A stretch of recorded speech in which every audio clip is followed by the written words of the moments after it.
I couldn't sleep. How could I?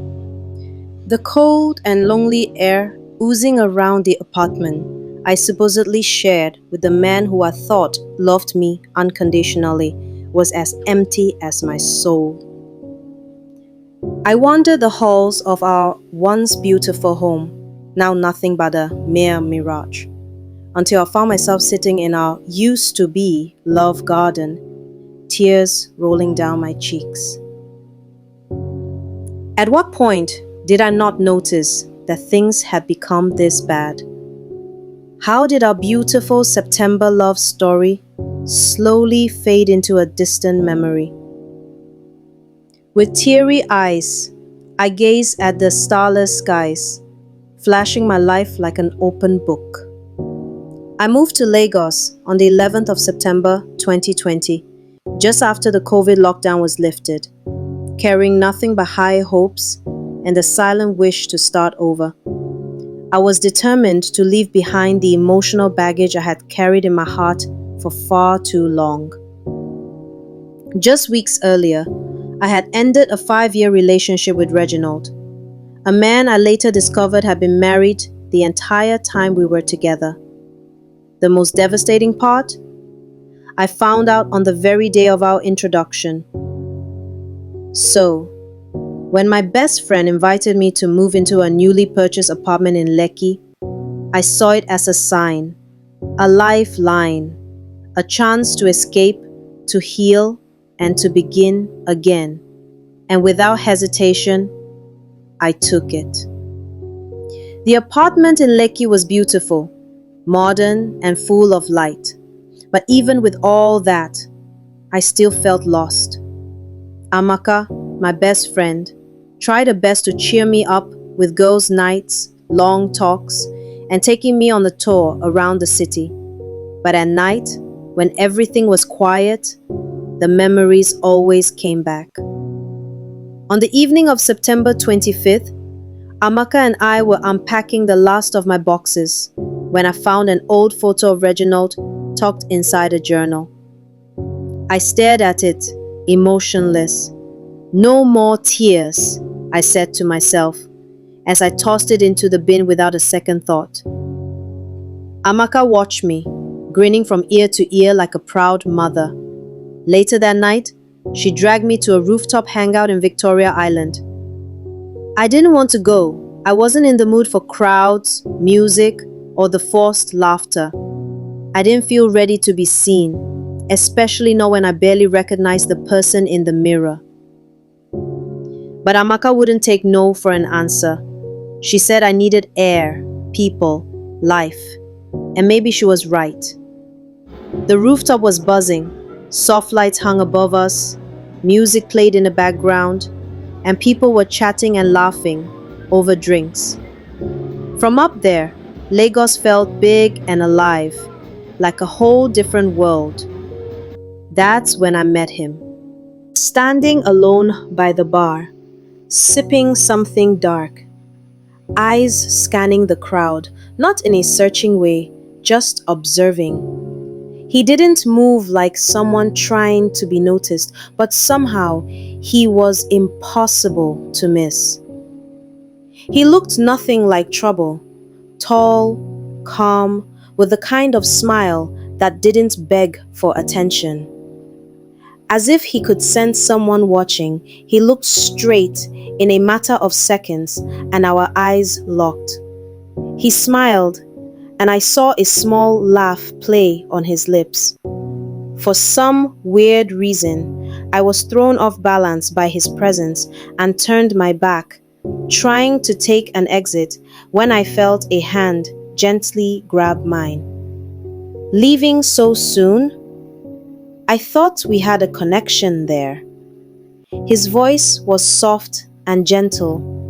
He introduced himself as Femi, and we shook hands. We talked for hours, like we had known each other for years, and for the first time in weeks, I laughed without forcing it. The days that followed felt like something out of a dream. Femi called the next morning just to say he enjoyed talking to me. That was it. No pressure, no fake charm, just real and simple. By the end of the week, he'd become part of my daily rhythm. Morning texts, voice notes that made me laugh in the middle of the day, random meetups with no agenda, just coffee, conversation, and the quiet comfort of being around someone who saw me. We'd spend hours together talking about music, family, and life. He told me about growing up in Ibadan, his love for photography, and how he never quite fit into the Lagos boy stereotype. I told him about my writing, about moving to the city to find peace, not love. I didn't want love, not again, but it found me anyway. There was something about him that made me feel safe. No masks, no games, or so I thought until that night. We were at this quiet restaurant tucked away in Lekki, Phase 1. It wasn't fancy, but it felt personal, like it had been waiting just for us. He was telling me a story about his first heartbreak when his phone buzzed. He glanced at it, then quickly silenced it. I noticed the change in his eyes. The softness disappeared, replaced by a quiet tension. He gave a weak smile, stood up, and said, "Give me 1 second, yeah?" He stepped outside to take the call. I watched him through the window. He was pacing, hand in his pocket.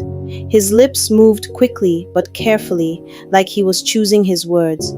I couldn't hear what he said, but I didn't need to. I knew that tone. I knew that body language. It was the same way Reginald used to act whenever his wife called, before I knew she existed. When Femi returned, the smile was back. The laughter too. He sat down like nothing had happened. But something had. And for the first time since meeting him, I felt a familiar ache in my chest. October 30th, my birthday. Femi and I had been dating for a little over a month, so I wasn't expecting much. A quiet dinner, maybe a movie at home with Amaka. After everything I'd been through, celebrating wasn't really on my mind. But Femi had other plans. He told me to dress up and wouldn't say why. I was already suspicious, but not in a bad way. He picked me up just by 6:30 p.m., smiling like he was hiding something big. When we arrived at the mystery location, I was stunned. The lights, the music, the people. My closest friends, even a few I hadn't seen in years. Balloons in my favorite colors. A cake with my name written in gold. And right in the middle of it all, Femi, holding a small bouquet and wearing that calm smile I was beginning to fall for. "Happy birthday, beautiful," he said. And just like that, all my doubts faded.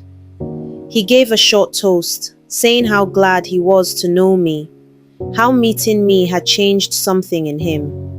Everyone clapped. I blushed. For a moment, I forgot everything. The call at the restaurant, the unease I felt. None of it mattered anymore. That night, he held my hand like he meant it. He danced with me like no one else existed. And when he whispered in my ear, "Chichi, I love you," I believed him. Maybe I was finally getting it right. It was a few months after my birthday, sometime in May. Life with Femi had become soft, familiar, beautiful. He'd been planning a weekend getaway for weeks. He didn't say much, just told me to pack light and trust him. So I did. We arrived at a quiet beach resort just outside Lagos. No noise, no stress, just the sound of waves, birds, and that warm evening breeze that made everything feel slower. That night, he took me to dinner by the water. Candles flickering, soft jazz playing in the background.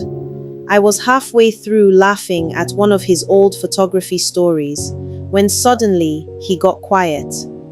He reached for my hand, looked at me like he was about to cry, and said, "Chichi, I don't know where I'd be if I had never met you.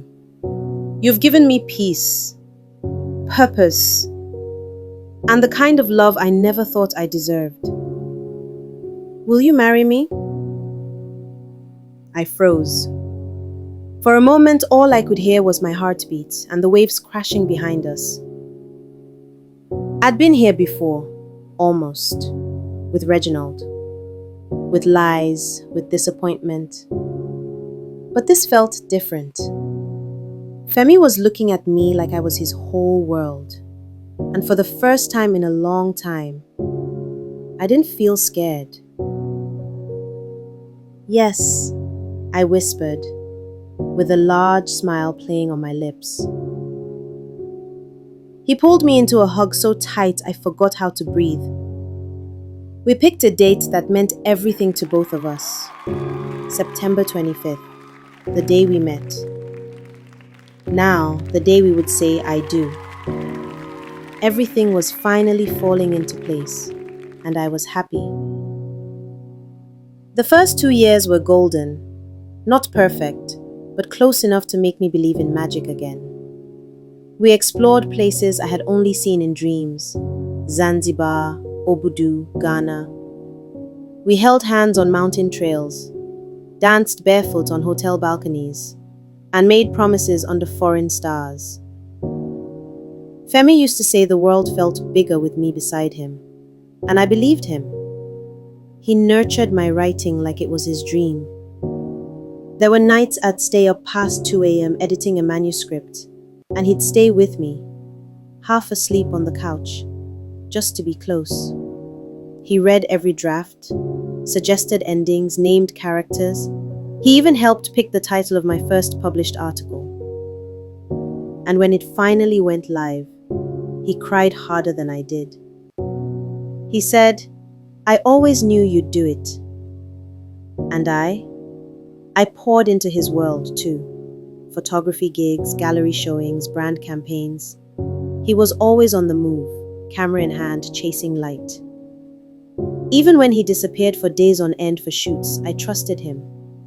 Because love, real love, gives space without fear. Our home became a sanctuary. We had our rhythms, Afrobeats in the morning, toothbrush dances, argument over who made the fluffier pancakes. He'd kiss me in the middle of a movie and we'd miss entire scenes, rewinding over and over just to laugh again. He called me Mrs. Magic, said I lit up every room I walked into, that I turned ordinary moments into fireworks. And I believed that too, with everything in me. Every birthday, every anniversary, every Sunday morning felt like the celebration, not just for me, for us, for what we were building. I started picturing a future, children, a bigger house, maybe even a dog. And somewhere along the line, I let my guard down. The pain I thought I'd never recover from faded. The caution I carried when I moved to Lagos, gone. I stopped jumping when the phone rang, stopped overthinking affection, stopped waiting for the other shoe to drop. For the first time in a long time, I trusted love, trusted him. And for a while, the past felt like nothing more than a story I had once lived, a ghost I had buried. But the thing about ghosts is, they don't stay buried forever. Year 3 didn't begin with a bang. No dramatic fallout, no obvious signs. It began with space, little cracks, barely noticeable at first. Femi started working more, longer hours, more shoots, trips he didn't always mention until the day before. "You know how clients can be, babe," he'd say, flashing that tired smile. "Lagos hustle." And I nodded, because I wanted to believe him. because I needed to believe him. But things had shifted. The man who used to hold, caress, and kiss me goodnight now made sure I was asleep before coming to bed. There were many lonely nights by his side, and slowly but surely, I no longer felt loved. I no longer felt wanted. At times, I would stay up all night, waiting for him to come back home, and when he eventually did come home at dead of night, he would sit by the bed, texting on his phone, paying no attention to me. The lovey-dovey good morning text became one-sided. The romantic voice note he always sent, gone. Even his laughter didn't come from his chest anymore. It barely reached his mouth. He'd still say, "I love you," but it sounded like a reflex. I began to notice things. Missed calls, mumbled explanations, the way he stepped outside to take certain calls. He never left his phone unattended anymore. Then came the moment I couldn't explain away. One day, I was cleaning out our drawer, just trying to declutter, when my hands felt something in between his clothes. A single stud earring. Gold. Shiny. Dainty. Not mine. Most certainly not mine. I held it in my palm for a long time, like it might confess its secrets if I stared hard enough. When I showed him, he didn't even flinch. "That?" he said, without missing a beat. "Probably Amaka's. You know how she drops her stuff everywhere." Except, Amaka hadn't visited in weeks. And I hadn't seen her wear earrings like that in years.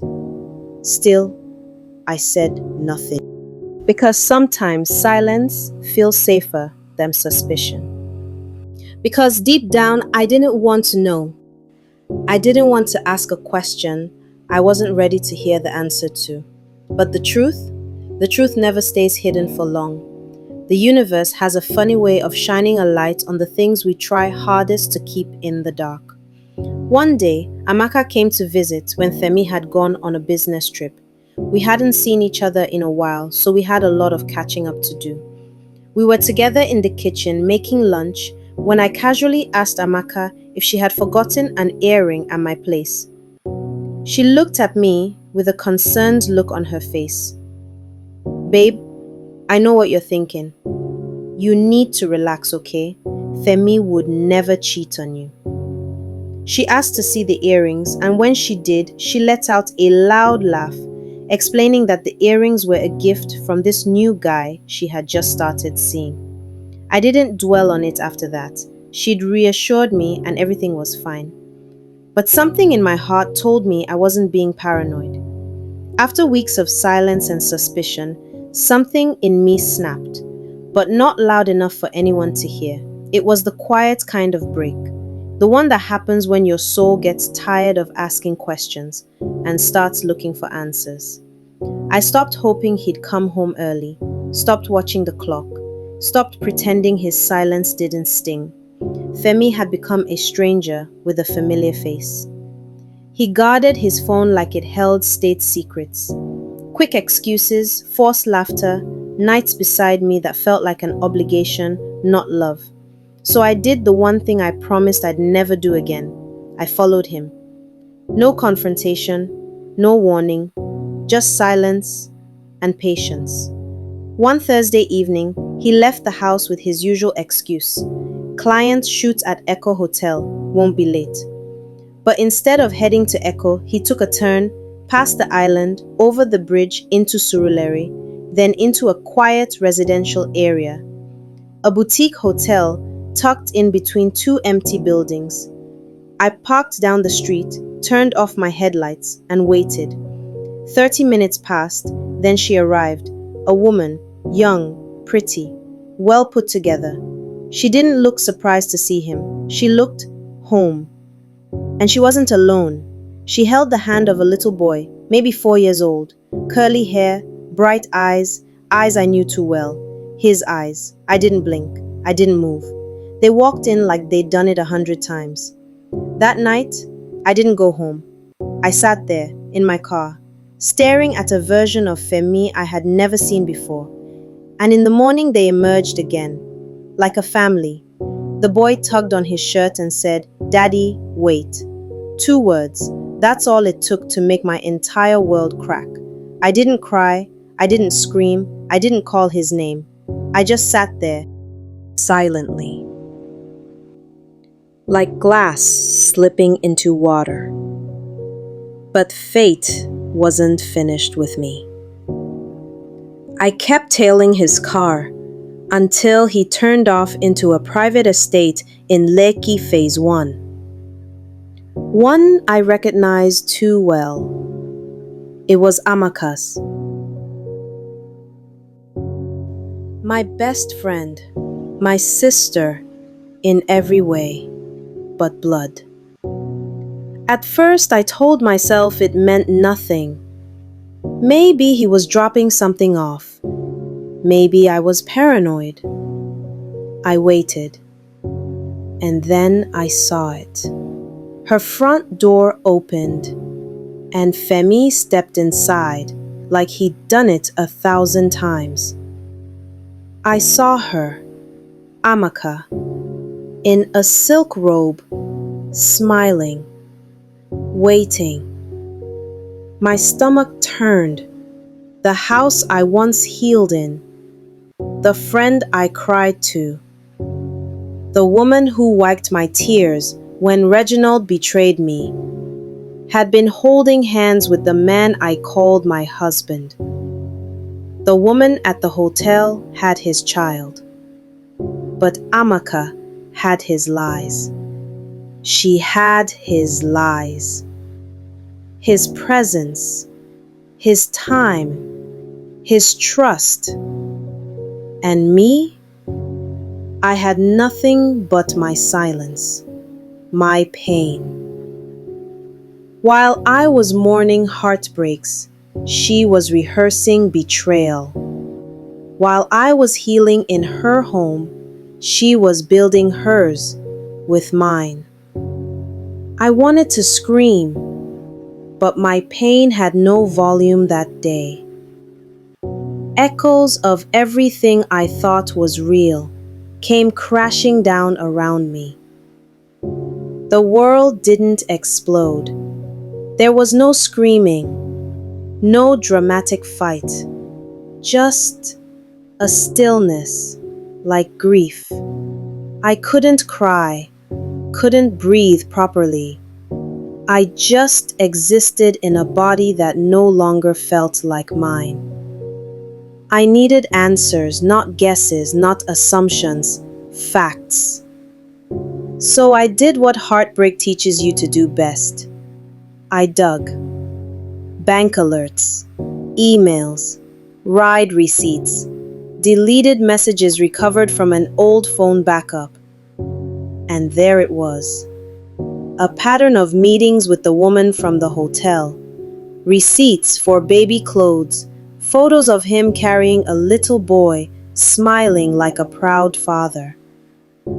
They'd been together for years, quietly, secretly, but it didn't end there. The real blow came wrapped in silk and perfume. Hidden between the lines of his messages were pieces of Amaka too.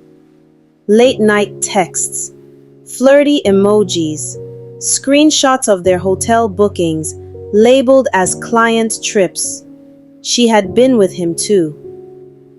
The same person who wiped my tears over Reginald, who helped plan my wedding with Femi, told me to trust love again, told me to relax when I suspected something, was the same person texting him late at night when I thought he was working, the one having an affair with my supposed husband.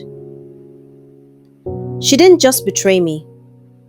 She studied my wounds, then stabbed me where it hurt most. And he? Femi wasn't just a lying cheat. He was a womanizer and a master of manipulation. Lied with the same mouth he used to say, "I love you." loved me by day and someone else by night. No, not just someone, some others. And our marriage? Just another trick in his long game. The pastor at our wedding? Fake. The registry documents? Never filed. The vows I clung to? Just sound. Just theater. Legally, I was nothing. I didn't scream. I didn't throw anything. I didn't even cry. I waited. That evening he walked through the front door, humming to himself like he hadn't just destroyed the life we built. Hey babe, sorry, I didn't. I held up the pictures of Amaka and his actual wife, because I, apparently, am the other woman. His face didn't even flinch. No remorse. He was about to blot out another lie when his eyes shifted to my desk. All the receipts, papers, and documents of evidence I had spent all night printing out were lying around. I didn't need to say much. He knew. And I watched the lie die in his throat before he could speak it. He dropped onto the couch, put his head in his hands. There it was again. No emotion.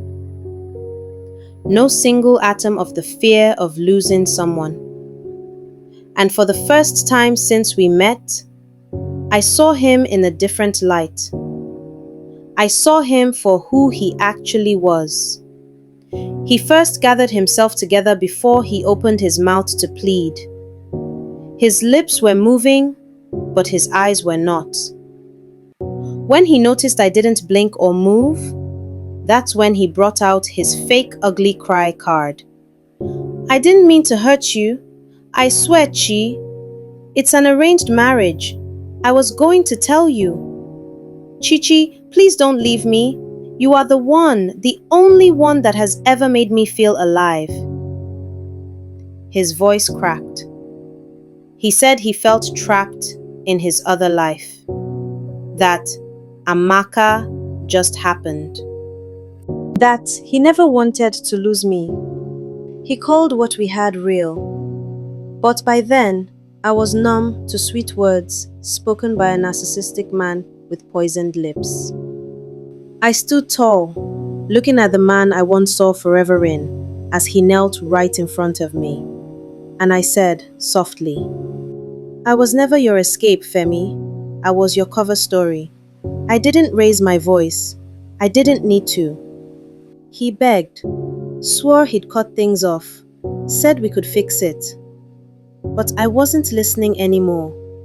Not to words, not to pain, not to promises.